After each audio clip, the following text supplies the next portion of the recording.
প্রিয় লিসেনার্স, আজকের এপিসোড শুরু করতে যাচ্ছি। একটি ঘটনা আপনাদের সামনে উপস্থাপন করব। এই ঘটনাটি আমাদেরকে যিনি দিয়েছেন, ওনার দুটি ঘটনা এর আগে আমরা প্রচার করেছি। ওনার নাম ফাইজান রহমান। উনি ঢাকা জেলার দক্ষিণ কেরানীগঞ্জ উপজেলার হাসনাবাদে রয়েছেন। ওনার ঘটনাগুলো কেরানীগঞ্জ কেন্দ্রিকই। তো চলুন মূল ঘটনাতে চলে যাই। ঘটনাটি কেরানীগঞ্জ উপজেলার বাস্তা ইউনিয়নের গোয়ালখালী নামক গ্রামের ফজর আলী চাচার সাথে ঘটেছিল। ঘটনাটির সময়কাল 1990-এর দশকের। ঘটনাটি যার কাছ থেকে শোনা তার নাম হচ্ছে ফজর আলী, মানে ওনার সাথেই ঘটেছিল, উনি বলেছেন। তো গোয়ালখালী গ্রামের বেশিরভাগ লোকই ছিল কৃষক, মানে ওই সময়ের বাস্তবতার কথা বলছি।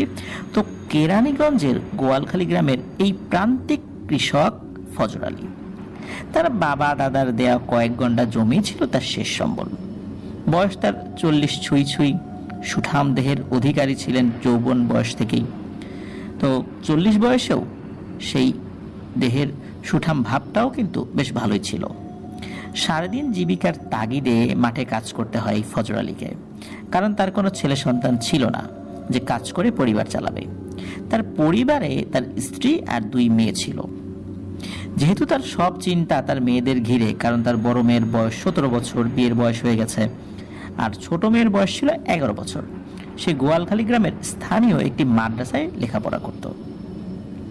ফজর আলী আবার বেশ কিছুদিন ধরে অসুস্থতার মধ্যে পড়ে গিয়েছিলেন, যার কারণে বেশ কিছুদিন বিশ্রামে ছিলেন।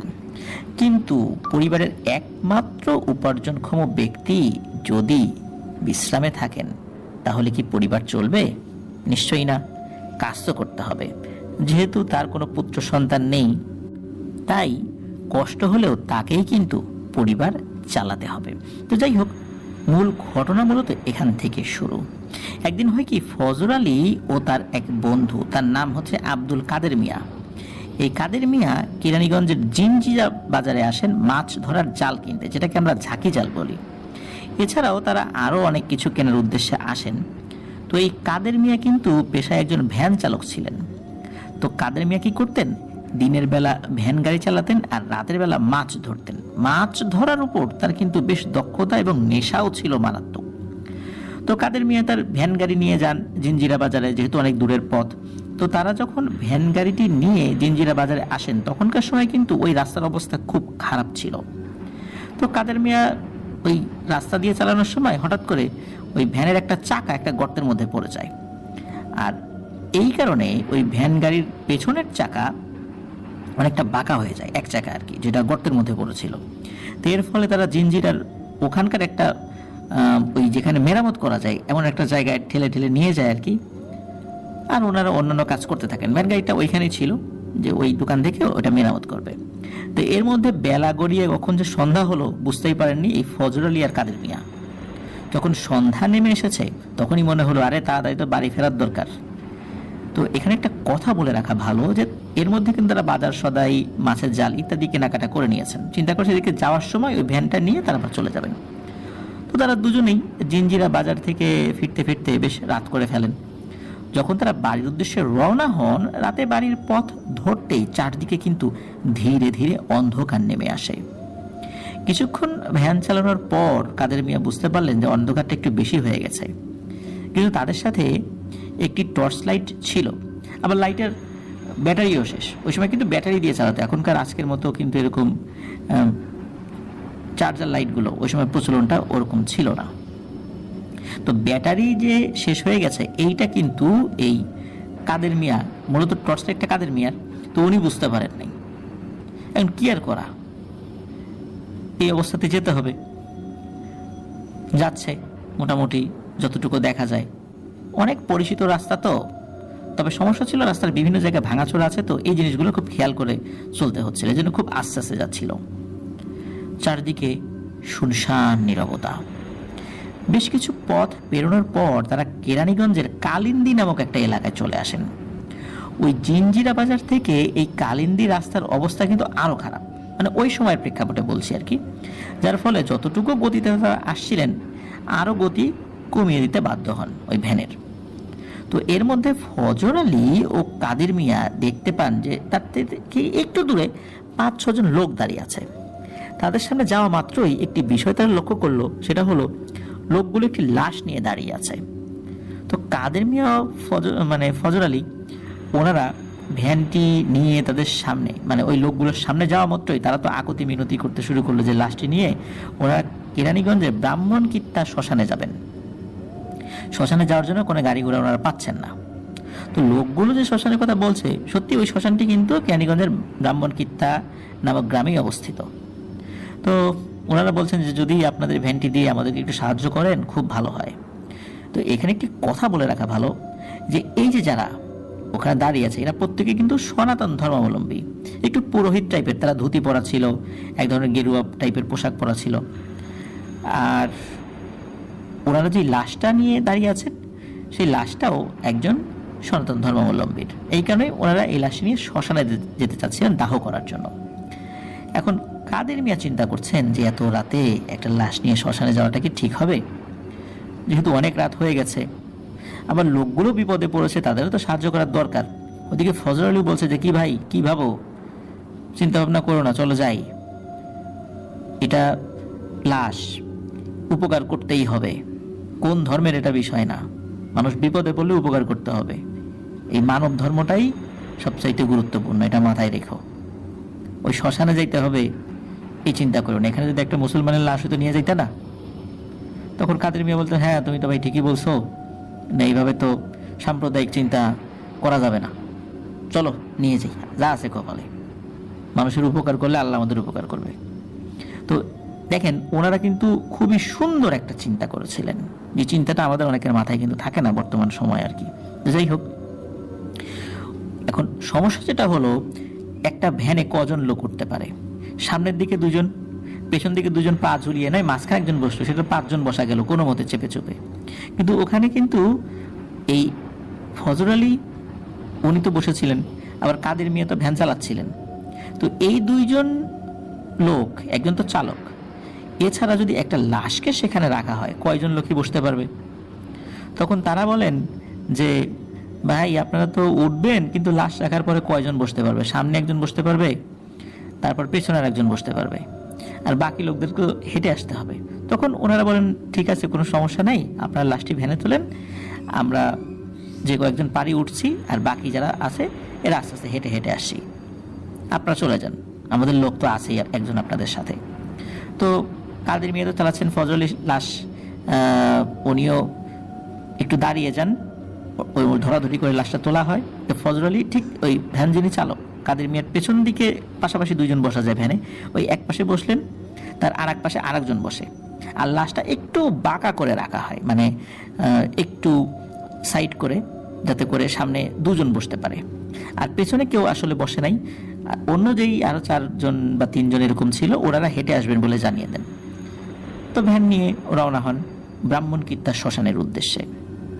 তখন আবার ছিল কি আষাঢ় মাস, তবে ওই দিন বৃষ্টি হয় নাই, আকাশে আবার চাঁদ আছে, তবে আষাঢ়ের মেঘ আকাশে আছে, চাঁদের আলো মাঝে মাঝে দেখা যাচ্ছিল, আবার মেঘ চাঁদকে ঢেকে দিচ্ছিল। চলছে আলো আধারের এক খেলা। এই কালো অন্ধকার এখনই আমার মনে হচ্ছে ভরা পূর্ণিমা, এমন একটা আলো আধারের খেলা চলছিল। আশেপাশে ঝোপঝাড় থেকে ঝিঝি পোকার শব্দ এক অদ্ভুত সুর যেন সৃষ্টি করেছিল। মাঝে মাঝে দূরের জঙ্গলগুলো থেকে কাকের বেসুরো কণ্ঠ শোনা যাচ্ছিল। রাতের বেলা সাধারণত কাকের ডাক শোনা না গেলেও ওই সময় শোনা যাচ্ছিল। কোন একটা অশুভ চিন্তা মনে হচ্ছিল যে তাদের দিকে ধেয়ে আসছে। অশুভ চিন্তা বলতে অশুভ শক্তি। কোনো শক্তি যদি শুভ চিন্তা করে তাকে শুভ চিন্তা বলা হয়, কোনো শক্তি যদি অশুভ চিন্তা করে তাহলে আমরা অশুভ শক্তি বলবো। আর অশুভ চিন্তা থেকে যে শক্তি উদিত হবে সেটাই অশুভ শক্তি। তো যাই হোক, রাত আনুমানিক তখন 11টা কি 11:30 মতো বেজে গিয়েছে।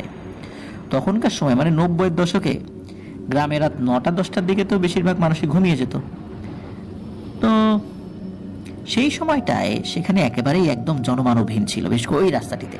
তারা যে এত পথ এসেছে এই অল্প কয়েকজন মানুষ ছাড়া, বা এই যে লাশবাহী এই লোকজন ছাড়া অন্য কোনো মানুষদেরকে কিন্তু ওনাদের ভ্যানটা ক্রস করতে দেখেন নাই। তো লাশটি কিন্তু আস্তে আস্তে শ্মশানের দিকে নিয়েও গিয়েছেন কোনো ধরনের বাধা বিপত্তি ছাড়াই। তো পেছন দিকে তাকিয়েছিলেন, দেখলেন যে ওই লোকগুলোকে দেখা যায়, কিন্তু ওনারা আস্তে আস্তে হেঁটে আসছিলেন, এই কারণে ওনারা পেছন দিকে পড়ে গিয়েছিলেন, এই জন্য ওনাদেরকে আর ওইভাবে দেখা যাচ্ছিল না, কারণ ভ্যানটা একটু তাড়াতাড়ি চলে গিয়েছিল। আর একজন লোক তো ছিল ওখানে, তাই না? ওই লাশের একজন লোক ওই ভ্যানেই বসা ছিল, ভ্যানের সামনের দিকটাতে। তো লাশটি শ্মশানের কাছে চলে আসা মাত্রই তারা দেখলেন, বিশেষ করে যে কাদের মিয়া এবং ফজর আলী, যে এই যেই পুরোহিত টাইপের লোকটা আর একজন ভ্যানে ছিল, উনি ভ্যান থেকে নামলেন এবং ওই শ্মশানের দিকে এগিয়ে গেলেন। আবার শ্মশানের গেটের বাইরে 3 জন আবার পুরোহিত টাইপের লোক দাঁড়িয়েছিল। তো ওই 3 জন লোক ওই লোকটার সাথে কি যেন আস্তে আস্তে কথা বলল। ওই 3 জন লোক কিন্তু ওই যে পেছন দিক থেকে হেঁটে আসা ওই লোকগুলোর মধ্যে কেউ ছিল না, কারণ ওনারা কিন্তু ওই চাঁদের আলোতে দেখেছিলেন যে ওনারা কারা, যদিও তাদেরকে ওনারা চিনতেন না, কিন্তু এই 3 জন লোক ছিল ভিন্ন। তারা টোটালি মনে হচ্ছে যে এখানেই শুরু থেকে ছিল। তো কাদের মিয়া এবং ফজল আলী ওনারা কিন্তু অন্ধকারের মধ্যেও ওই যে ওনারা যে আলোচনা করছেন শ্মশানের গেটের বাইরে দাঁড়িয়ে, ওনাদের চেহারা দেখতে পাচ্ছেন, কিন্তু ওনারা যে কি বলছেন, ওনারা কিন্তু জোরে জোরে কথা বলছিলেন। অনেক সময় আমরা যদি জোরে জোরে কথা বলি, কিন্তু কথা যদি কোনো শব্দ না হয়, কেমন শোনা যায়? ধরুন যে আমরা মোবাইলে ইউটিউব দেখছি, সেটা সাউন্ডটা আমরা শূন্য করে দিলাম, আমরা দেখবো যে কথা বলছে কিন্তু কোনো শব্দ নাই। ঠিক এরকম যদি আমরা সামনে 4-5 জন লোক দেখি যারা জোরে জোরে কথা বলছে কিন্তু কোনো শব্দ কানে আসছে না, বিষয়টা কেমন হবে? বিষয়টা খুবই অদ্ভুত লাগছিল তাদের কাছে। তো যাই হোক, কাদের মিয়া এবং ফজর আলী ওনারা দেখলেন যে এই লোকগুলো কথাবার্তা বলে একসাথে ওই শ্মশানের ভেতর দিকে চলে গেল। লাশ কিন্তু ভ্যানের উপরেই রয়ে গেছে। এটা কেমন হলো? তারা কোনো কথাবার্তা না বলে ভিতর দিকে চলে গেল, এটা কেমন কথা? তো ওনাদের এই আচরণ দেখে 2 জনেই কিন্তু হতভম্ব হয়ে যান। তখন আবার এই কাদের মিয়া বলতেছেন যে ফজর আলী ভাই, এটা কেমন হইলো? এত কষ্ট করে ভ্যানে করে লাশটা নিয়ে আসলাম, আমাদের সাথে কেউ কোনো কথাই বললো না। লাশটা তো নামিয়ে তারা ভেতর দিকে নিয়ে যাবে, আমরা তো আর ভাড়া চাই নাই, আমি তো ভাড়া চাইবও না। তারা দিলে দিল, না দিলে নাই, এখনই এখান থেকে চলে যাব। কিন্তু এতটুকু ভদ্রতা তো ওনারা দেখাতে পারতেন। তো ওনারা কিন্তু এরকম ভাবতেছেন, আলোচনা করতেছেন। তো এদিকে আবার ফজর আলী ভাই বলতেছেন, আরে কাদের মিয়া, চিন্তা করো না, ওরা গেছে, হয়তোবা ভিতরে একটু আয়োজন করা বাকি ছিল, লোকজন কম, আবার আষাঢ় মাস কখন হুট করে বৃষ্টি চলে আসে, এই জন্য হয়তো দৌড়ে ভিতর দিকে গিয়েছে, নিশ্চয়ই কোনো কাজ আছে, চলে আসবে। তো এই সমস্ত কথা বলে 2 জন বিভিন্ন আলাপ আলোচনা করছেন।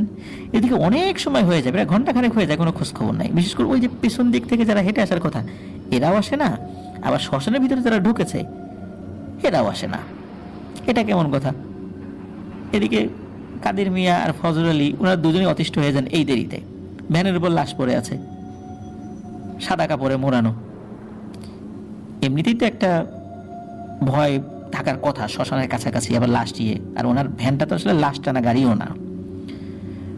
তখন এই ফজর আলী ওই কাদের মিয়াকে বলেন যে, এই কাদের, তুই যা তো ভিতরে যা, ভিতরে গিয়ে ওই লোকগুলোকে ডেকে নিয়ে আয়, এত সময় তো দেরি করতে পারবো না, আমাদের তো বাসায় যেতে হবে। তো কাদের মিয়া চিন্তা করেন, আচ্ছা ঠিক আছে যাই। ওনার কাছে কিন্তু সব ভয় লাগছিল না, এগুলো যে ভয়ের কোনো ব্যাপার, চিন্তা ভাবনা, এইসব চিন্তা আসলে খুব বিরক্ত লাগছিল আর কি। তো কাদের মিয়া ঢোকেন ভেতরে। তো ভেতরে ঢুকেছেন, তো এদিকে কি হয়েছে যে এই যে ফজর আলী উনি কি করেছেন, ভ্যানের উপরে থাকা লাশটির দিকে একটু তাকিয়েছেন। তো ফজর আলী খেয়াল করলো ভ্যানের যেখানে উনি বসেছিলেন ওই জায়গাটা মনে হচ্ছে এখন ভেজা ভেজা লাগছে। তো ফজর আলী যখনই তার হাতটি হাত ওই ভ্যানের পাটাতনে রেখেছেন, মনে হলো তার হাতটি ভ্যানের পাটাতনে নেই, ওই পাটাতনের উপরে রক্তের কয়েক ইঞ্চি আবরণ ছিল, তার মধ্যে হাতটা ডুবে গেছে। তখনই উনি হাতটা সরিয়ে নেন। অন্ধকারে রক্ত তো আর লাল দেখা যায় না, কালো কালো লাগছিল, এটা দেখে উনি বুঝতে পারেন এটা রক্ত। এর মধ্যে কি হয়, হঠাৎ করে একটা মৃদু বাতাস এসে ওই লাশের উপর থেকে ওই কাপড়টা কিছুটা সরিয়ে দেয়। কাপড়টা কিন্তু আসলে মোড়ানো ছিল লাশকে, কিন্তু বাতাসে মুখটা সরে যাবে এই বিষয়টা কিন্তু এই মৃদু বাতাস হওয়ার কথা না, হয়তো বা দমকা বাতাস হলে এটা হলেও হতে পারতো, কিন্তু এই মৃদু বাতাসে কাপড়টা সরে যায়। তো সরে যাওয়ার পর ওটা যে বিভৎস লাশ ছিল বিষয়টা এরকম না, তবে ওই লাশটার চোখ খোলা ছিল, যেটা চাঁদের আলোতে উনি দেখতে পেয়েছিলেন। তবে দেখে যে খুব বেশি ভয় পেয়েছেন বিষয়টা এরকম না, হঠাৎ করে একা একা দাঁড়িয়ে আছেন রক্ত ঝরেছে ভ্যানের উপরে। তারপরে কাদের মিয়া নাই, শ্মশানের সামনে দাঁড়িয়ে আছে। তো ভয় তো একটু পাওয়া স্বাভাবিক। তো উনি কি করেছেন যে আরেকটু দেখার জন্য, মানে এই রক্তটা কোথা থেকে আসলো, মাথাটা আসতো স্বাভাবিকই মনে হচ্ছে, তো উনি এটা দেখার জন্য ওই লাশের উপর থেকে কাপড়, ওই সাদা কাপড় আরেকটু সরানোর চেষ্টা করেছেন। তো একটু সরানোর পরই এই ফজর আলী দেখতে পান লাশটির দেহ থেকে মাথাটা কেউ টেনে ছিঁড়ে ফেলেছে, আর গলার যে ছেঁড়া জায়গা ওখান থেকেই রক্ত বের হচ্ছে, আর ওই রক্তই ভ্যানের পাটাতনে পড়ে পাটাতন ভিজে আছে, কিন্তু ওই ছেঁড়া জায়গায় কিন্তু মাথাটা বসানো। এটা হুট করে দেখলে বোঝার উপায় নাই। আর আরো একটা অদ্ভুত ব্যাপার হলো ওই লাশটির শরীরের পশমগুলো বেশ বড় বড়, যা কোনো সাধারণ মানুষের থেকে একেবারেই আলাদা। ঠিক যেমন ভেড়ার শরীরে পশম থাকে, পশমগুলো পেঁচিয়ে পেঁচিয়ে থাকে, মনে হচ্ছে গলার নিচ থেকে তার পুরো শরীরটাই এইরকম। যতটুকু উনি সরিয়েছিলেন ততটুকুই উনি একটা ধারণা নিতে পারেন যে পুরো শরীরেই হয়তোবা এত পশম রয়েছে। কিন্তু এভাবে তো কোনো মানুষের পশম থাকে না। তো উনি এটা দেখেই এক চিৎকার দিয়ে ভ্যান থেকে কিছুটা দূরে সরে যান। আর এর মধ্যে কি হয়, ওই যে কাদের মিয়া শ্মশান থেকে চিৎকার দিয়ে বের হচ্ছে আর বলছে, এ ফজর আলী রে ভাই, ফজর আলী ভাই, পালা পালা পালা, তাড়াতাড়ি পালা রে পালা, ওরে বাবা রে মেরে ফেলবে, পালা পালা। তো এটা শোনা মাত্রই ফজর আলী আর কাদের মিয়া তারা দুজনেই অন্ধকারের মধ্যে ভ্যানটি ওইখানেই রেখে দিক বিদিক দৌড়াতে শুরু করে। ভয়ে তারা দুজনেই দৌড়ে যে কোন দিকে চলে যাচ্ছে খেয়াল নাই, কিন্তু ফজর আলী কিন্তু এক রাস্তা ধরে দৌড়াতে শুরু করে। অপরদিকে কাদের মিয়া যে কোথায় চলে যায় এটা ফজর আলী জানতেন না। উনি পেছন দিক থেকে ডানে গেছেন, বায়ে গেছেন, না কি হয়েছেন এটা বলতে পারে না। এর মধ্যে ফজর আলীর সাথে আর একটা ভয়ানক ঘটনা ঘটে যায়। ফজর আলী দৌড়ানো অবস্থায় দেখতে পায় দূর থেকে এক লোক ফজর আলীর দিকে আসছে। যুবক বয়সের না হলেও চাঁদের আলো দেখে মনে হলো বেশ শক্তপোক্ত ব্যক্তি, একটু প্রৌঢ় হবে আর কি, বয়স 40-এর উপরে হবে। তো উনি ফজর আলীকে জিজ্ঞেস করলো, কি মিয়া ভয় পাও একা একা যেতে, চলো আমিও যাই তোমার সাথে, একসাথে যাই। তো তার কথায় ফজর আলী একটা সাহস পেলেন, চিন্তা করেন ইনি হয়তো বা বাড়ির দিকে যাচ্ছেন এই রাস্তা দিয়ে। তো একজন লোক পাওয়া গেল। তো তাকে ফজর আলী বললেন যে শ্মশানের ভিতরে একটা ঘটনা ঘটছে। তো কাদের মিয়া তো দৌড়াতে দৌড়াতে বের হলো, কি হয়েছে এটা শুনতে পাই না, কিন্তু আমি তো এই জিনিস দেখলাম। আর এই কাদের মিয়া যে কোন জায়গায় বিপদে পড়লো এটাও তো বুঝতে পারতেছি না। তো লোকটা এই কথা শোনা মাত্রই খিলখিলিয়ে ভয়ঙ্করভাবে হাসতে শুরু করে, আর হঠাৎ করে তার শরীরের আকার আকৃতি পরিবর্তন হতে শুরু করে মুহূর্তের মধ্যেই। তখন ফজর আলী স্পষ্ট দেখতে পায় ওই যে ভ্যানের মধ্যে যে লাশটির মুখ উনি দেখেছিলেন, ওই লোকটা ওই লাশের মুখের আকৃতি ধারণ করেছে। মুখমণ্ডল সম্পূর্ণ রক্তে ভেজা এবং ভেড়ার পশমের মতো পুরো শরীরটা। আগে তো তার শরীরে জামা কাপড় ছিল, এখন কোনো জামা কাপড় নাই, পুরো শরীরটাই লোমে আবৃত।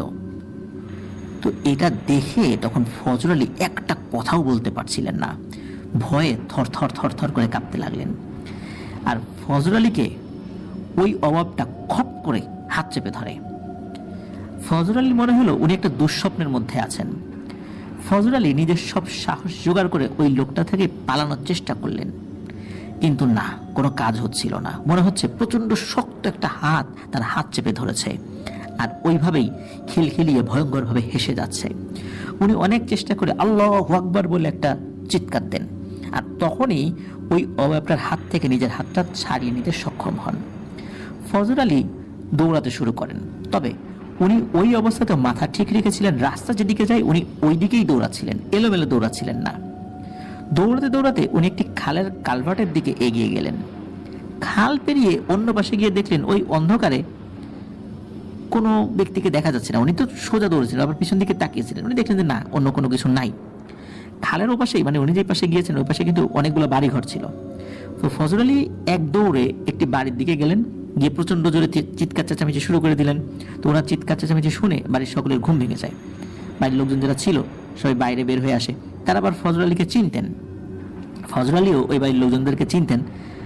মানে উনি যে একদম ইন্টেনশনালি একটা নির্দিষ্ট বাড়িতে, চেনা বাড়িতে ঢুকেছেন বিষয়টা এরকম না, মানে ওই বাড়ির লোকজনদেরকে উনি চিনতেন, হয়তো এক দুইজনকে চিনতেন। ওখানে ঢোকার পরে আর কি মনে হয়েছে যে আরে এটা ওদেরই বাড়ি। তো ফজল আলীর কাছে ওনারা জানতে চান কি হয়েছে, ফজল আলী ভাই এরকম চিৎকার চেঁচামেচি করছেন কেন। তখন ফজল আলী ভাই সব বিষয়টা ওনাদের কাছে বলেন এবং তার বন্ধু কাদের মিয়া নিশ্চয়ই বিপদে পড়েছে, কোথায় আছে উনি জানেন না। তখন ওই বাড়ির লোকজন বলেন যে ভাই আপনাকে তো আমরা একাই দেখলাম, তো চলেন এখন কাদের মিয়াকে খুঁজি। তারপর ওই বাড়ির লোকজন এবং আশেপাশের কিছু বাড়িঘর যেগুলো ছিল সেখান থেকে কিছু লোকজনকে ডেকে তোলা হয়। বাড়িতে যারা যুবক ছিল তারা সবাই হাতে হারিকেন লাঠিসোঁটা নিয়ে বের হয় সেই ব্রাহ্মণকীর্তা শ্মশানের দিকে যাওয়ার জন্য। তো এখন তো কাদের মিয়াকে খুঁজতে হবে। তো কাদের মিয়া আবার কোন বিপদে পড়ে আছে, যেহেতু ওই গ্রাম থেকে শ্মশান বেশি দূরে ছিল না, তখন তারা শ্মশানের কাছে চলে যান। প্রতিমধ্যে কোনো সমস্যা হয়নি, এতগুলো লোক সমস্যার কথাও না, যে শ্মশানের সামনে ভ্যানটি কিন্তু দেখতে পাওয়া যায়, কিন্তু ভ্যানের উপরে কোনো লাশ পাওয়া যায়নি। এমনকি ওই ভ্যানের উপরে যে রক্ত ছিল যেটা ফজল আলী উনি হাত দিয়ে অনুভব করেছিলেন, ভ্যানটা কিন্তু একদম পরিষ্কার, কোনো রক্ত সেখানে নাই, কিন্তু ভ্যানটা আগের মতোই ওইখানেই পড়ে আছে। তো সবাই মিলে ওই শ্মশানের মধ্যে ঢোকেন, কিন্তু ঢোকার পরও কোনো মানুষকে সেখানে দেখতে পাওয়া যায় না। এরপর সবাই কাদের মিয়াকে খুঁজতে লাগলেন। অনেক খোঁজাখুঁজি করার পর শ্মশান থেকে বেশ কিছুটা দূরে এক রাস্তার পাশে, মানে রাস্তাটা ঢালু ছিল তো, মানে দুই সাইডে ঢালু, ওই ঢালুর একটা জায়গায় কাদের মিয়াকে পাওয়া যায়, অজ্ঞান অবস্থায় পাওয়া যায়। তাদের যে ভ্যান গাড়িটা ছিল ওই ভ্যানে করেই কাদের মিয়াকে ওই গ্রামের লোকজন ওই গ্রামে নিয়ে আসে। ওই গ্রামে কিন্তু একজন পুরোহিত ছিল। তখন গ্রামে যারা যুবক ছিল তারা ওই রাতেই পুরোহিতকে ডেকে তোলে, পুরোহিতকে সবকিছু বলে যে ওই শ্মশানে ফজল এবং কাদের মিয়ার সাথে কি ঘটেছে। এখন কাদের মিয়ার সাথে কি ঘটেছে এই বিষয়টা তো আসলে কাদের মিয়ার সেন্স না আসলে জানা যাবে না। তবে ফজল আলী কি কি দেখেছিলেন, কি হয়েছে এটা বলেছেন। যেহেতু তখনকার সময় ব্রাহ্মণকীর্তা গ্রামটি সনাতন ধর্মাবলম্বীদের বাসটাই বেশি ছিল, তো পুরোহিত এই কথা শোনার সাথে সাথে যুবকদের সঙ্গে আসেন, এসে দেখেন কাদের মিয়া অজ্ঞান অবস্থায় পড়ে আছে। তো উনি বেশ কিছুক্ষণ চেষ্টা করেন কাদের মিয়ার জ্ঞান ফেরানোর জন্য, কাদের মিয়ার জ্ঞান ফেরত আসে। তখন কাদের মিয়া একটু স্বাভাবিক হয়ে পুরোহিতকে বলেন তার সাথে কি হয়েছিল। তো কাদের মিয়া যখন ওই শ্মশানের ভেতরে গিয়েছিলেন ওই পুরোহিত টাইপের লোকদের ডাকার জন্য, যে আপনারা আসেন লাশটা নিয়ে যান, আর কতক্ষণ দেরি করবো, আমাদের তো অনেক দূরে যেতে হবে, তখন উনি যখন ওই শ্মশানের ভেতরে গিয়েছেন তখন দেখেন যে শ্মশানের এক কোনায় 8 থেকে 10 জনের মতো হবে, তারা একত্রে বসে একটি চিতার উপরে, মানে যেই চিতার উপরে লাশ রেখে দাহ করা হয়, একটি চিতার উপর বসে হাত দিয়ে খুবলিয়ে খুবলিয়ে একটা লাশ খাচ্ছে। তো উনি আরো স্পষ্ট দেখতে পান যে লাশটির শরীর থেকে মাথাটা সম্পূর্ণ আলাদা করা, মাথাটি এক পাশে পড়ে আছে। এর মধ্যে কি হয় যে উনি যে ওখানে দাঁড়িয়েছেন ওরা কিন্তু তার উপস্থিতি টের পেয়ে গেছে। তারা সবাই একত্রে খুব রাগান্বিত ভাবে ঘুরে তাকায়, তাদের প্রত্যেকের মুখমণ্ডল সম্পূর্ণরূপে রক্তে থই থই করছে এবং খুবই বিভৎস এবং ভয়ঙ্কর। তাদের চোখগুলো মনে হচ্ছে জল জল করছিল, চোখের পাতা যে পড়ছে, আমরা টিপ টিপ করে চোখের পাতা ফেলি এটাও বোঝা যাচ্ছে। মাত্র কয়েক সেকেন্ড তাদের সাথে চোখাচোখি হয়।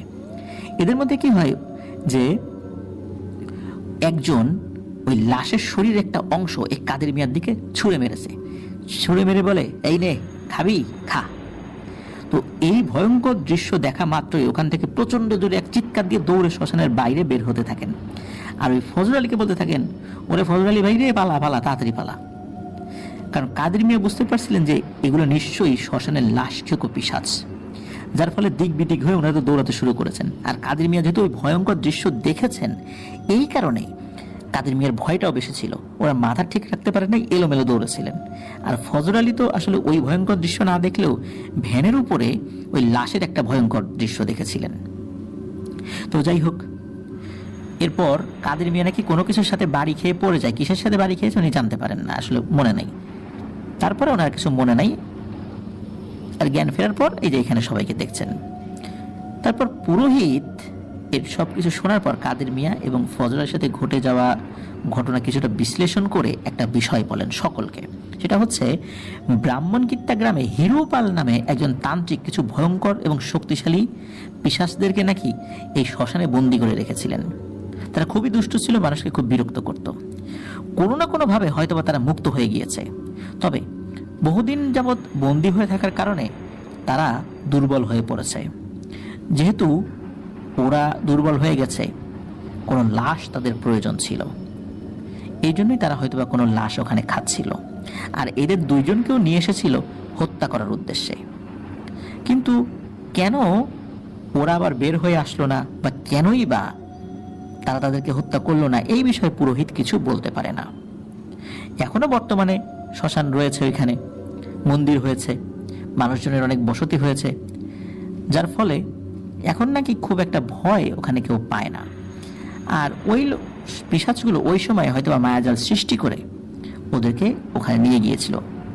তো যাই হোক, এই ঘটনার পরে ফজল আলী এবং কাদের মিয়া তাদের বাড়ি কেরানীগঞ্জের গোয়ালখালী গ্রামে ফেরত আসেন। ফজল আলী এবং কাদের মিয়া দুজনে এতটাই ভয় পেয়েছিলেন যে দুজনেই প্রায় টানা 2 সপ্তাহ জ্বরে ভুগেছেন। তো পরবর্তীতে ফজল এবং কাদের মিয়ার সাথে এই বিষয় নিয়ে আর কোনো ঘটনা ঘটেনি। ফজল আলী এখনো ভালো আছেন, সুস্থ আছেন। তো এটি ছিল ঘটনা। ধন্যবাদ জানাচ্ছি ফাইজান রহমানকে ভয়ানক একটি ঘটনা আমাদের সাথে শেয়ার করার জন্য। আশা করছি এই ঘটনাটি লিসেনারদের ভয়ের শিহরণ জাগাতে সক্ষম হবে ইনশাল্লাহ।